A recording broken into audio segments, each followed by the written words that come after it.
This week has seen one topic for discussion take off on two of our sister radio stations, Rima and Life FM. The question we asked was, why are young adults apparently walking away from the church? The responses from young adults and older church members ranged from, there's nothing for us there, to young people need to get over themselves. Well, one person who's made a special study of young people and the church is Nigel Cottle. He served as a youth pastor at Baptist churches in Auckland and Kumeu. He's our guest on tonight's Nzone Now.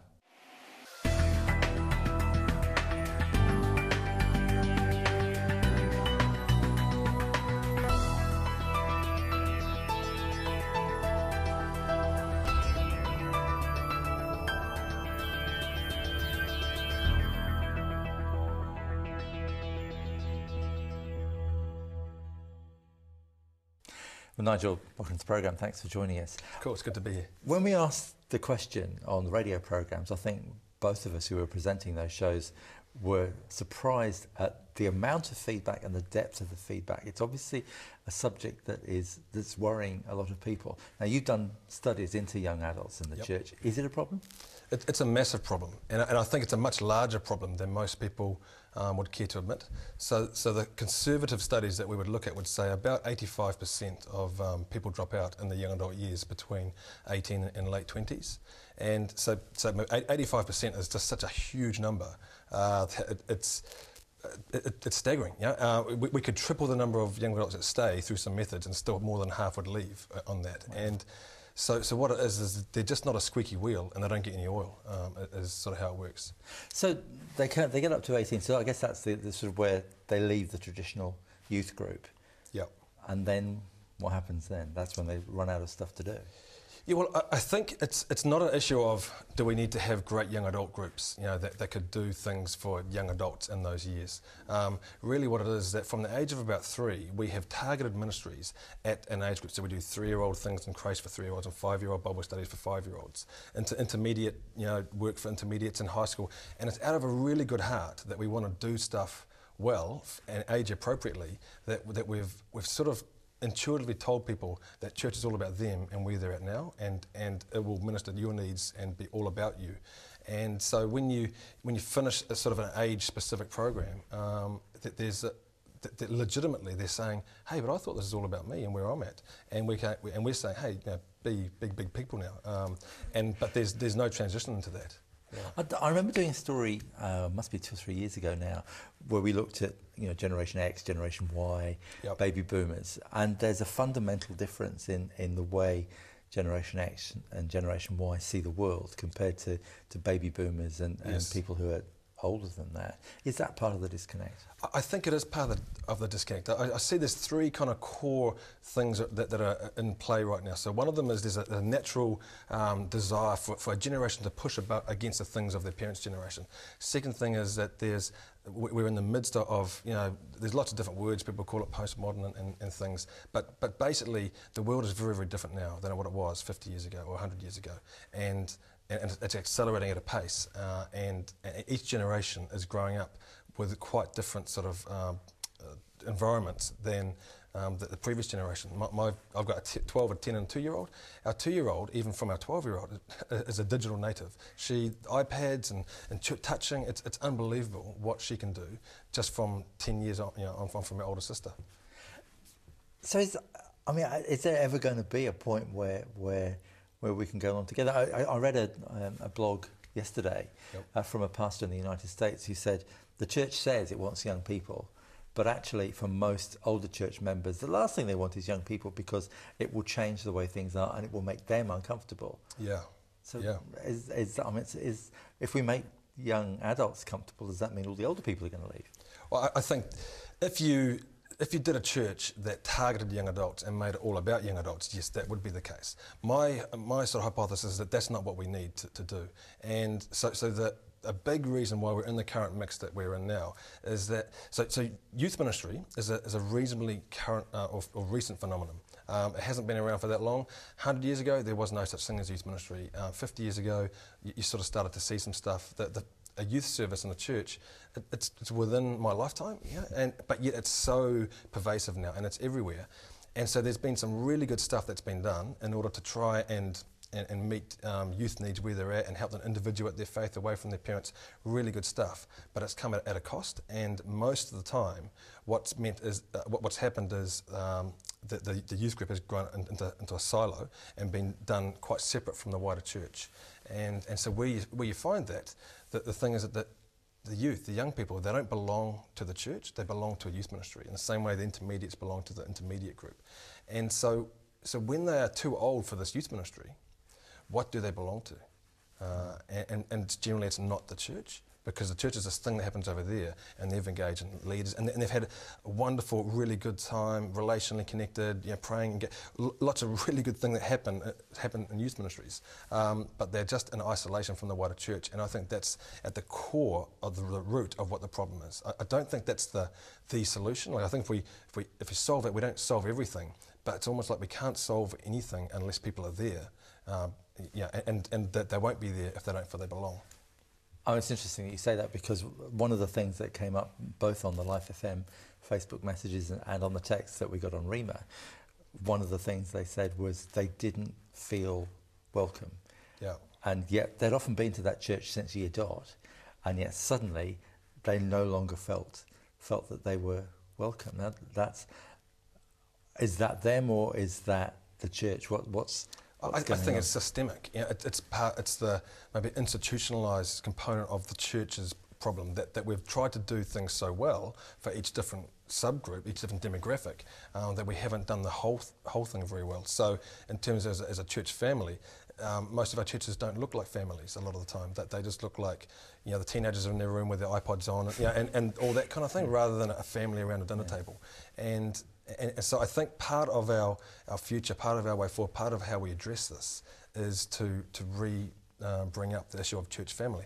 Now, with families, there is give and take, and there's give and take on all sides. And sometimes, the kids have got to sit through a church service, and some kind of the family, you've got to, welcome Aunt Betty and listen to her while she pinches your cheek. And there are some things that happen in family that aren't always fun for everyone, but overall they are good, and they are fun. And so I think that is, as a core part of the way we go through. There are some other things that are building blocks upon integration. So, for example, what difference does a church make in the world?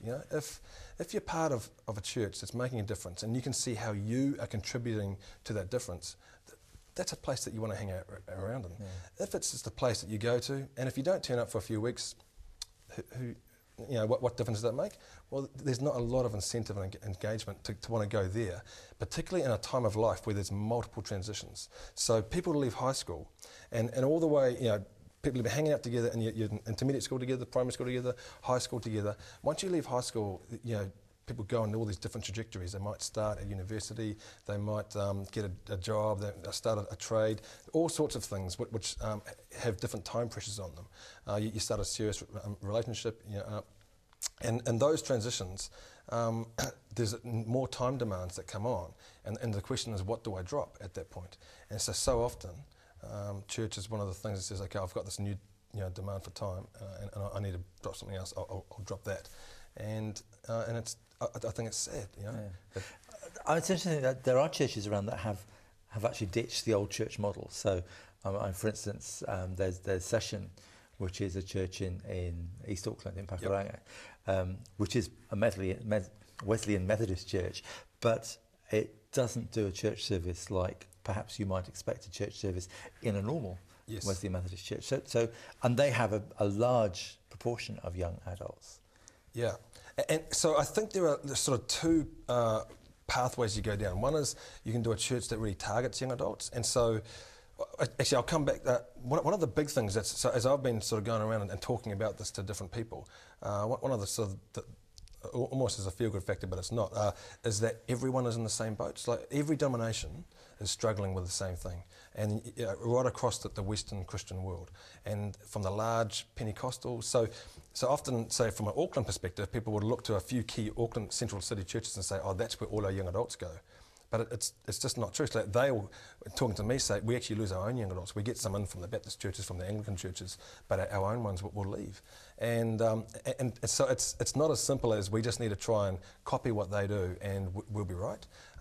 And there are a few churches that have a large number of young adults, and maybe a that's the primary demographic they have. But I think, once again, there's not a great big family concept in there because it's all young adults, and so that's not the answer either. So we've got to try and find where our normal everyday churches can somehow just be more inclusive, more engaging, more like family.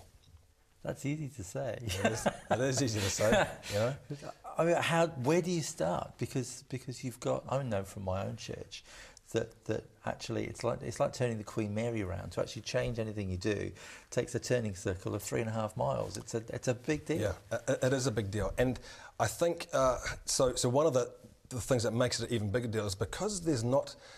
We can't point to this group in the States or this group in England or this denomination in New Zealand that are doing it well. So we can't just go, let's copy what they do and we'll be right. What it means is that we have to experiment. And with experiment comes the possibility of failure and it's stepping into the unknown. And so change is difficult for a lot.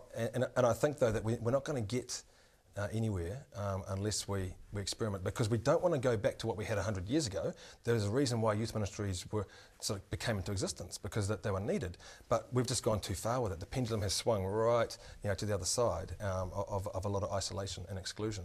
So the question, it's not a matter of we need to make our Sunday morning services totally youth friendly, because then they're not totally grey hair friendly, and they need to be a mixture of these things, and we need basically part of it is we've got to make sure that our young people are connected all the way through, that there's not a period where they are completely pulled away from the wider church community, and it's not necessarily about Sunday morning, but it's about relational community. So a question I would ask as a key barometer of success of a youth pastor is, could your average young person have a conversation with 5 different adults in the church? Are they known by 5 different adults? Because 5 seems to be that sociological number that's critical, and so often that's not a thing that could happen. There's some youth leaders that are important to their lives, but they're not known. I guess at the bottom line, and we're almost out of time, but I guess the bottom line is if we don't do something, we're actually going to lose a generation of the next church leaders. Yeah, we already have lost a generation, so that's a reality. There's a sort of a sense that maybe people come back in when they have kids, and there's it's all right, young adults, they go off, sow their wild oats, do some crazy stuff, but they'll come back in when they have kids. And the data in the States would say about 30% come back in when they have kids, but that's 30%. That's still a massive, more than half of our young adults leave and never come back. And even those that come back in because they want their kids to engage, often the next largest demographic of people leaving the church are empty nesters. So parents whose kids live at home, they also leave the church, which indicates that maybe the church never really had them. They just had them as parents. And so I think we need to shift and change what we do as a whole church, which will be good for everyone, not just for young adults. Some real challenges. Nigel, thank you very much indeed. Cool. Cheers. Well, that's all we've time for this week, but as ever, we'd love to hear your comments on this subject. You can email us at Nzone Now, that's all one word, at shinetv.co.nz. Check out our sister programme, Nzone Focus, which this week meets a remarkable young Ugandan woman who shares her passion for caring about neglected children. And our reporter Brad Mills heads to Cambodia to see what Habitat for Humanity is doing there. But for now, from all of us on the Nzone Now team, bye for now, ka kite anō.